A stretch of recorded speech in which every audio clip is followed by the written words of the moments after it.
ये तमाम मदारिस इस्लामिया इस्लाम की तक़वियत के लिए बनाए गए। ये तमाम मसाजिद अल्लाह की इबादत के लिए कायम है।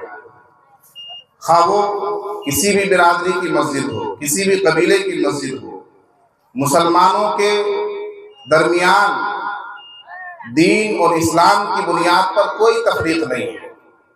इन्ना अकरमकुम इंदल्लाहि अत्काकुम, अल्लाह के नजदीक तुम में बाइज्जत मुअज़्ज़ज़ काबिल तकरीम वो है जो ज्यादा मुत्तकी हो, परहेजगार हो, अल्लाह से डरने वाला हो।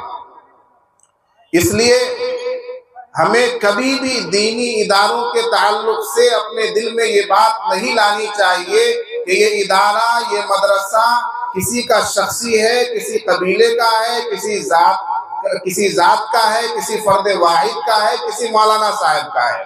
अगर दीनी इदारा है, दीन की दरसगाह है, दीन की तालीम वहां दी जाती है, कुरान और हदीस की तालीम के लिए कोई छोटा सा कमरा भी अगर कायम किया गया है तो ये समझिए कि वो तमाम मुसलमानों की जरूरत है और तमाम मुसलमानों का इदारा है।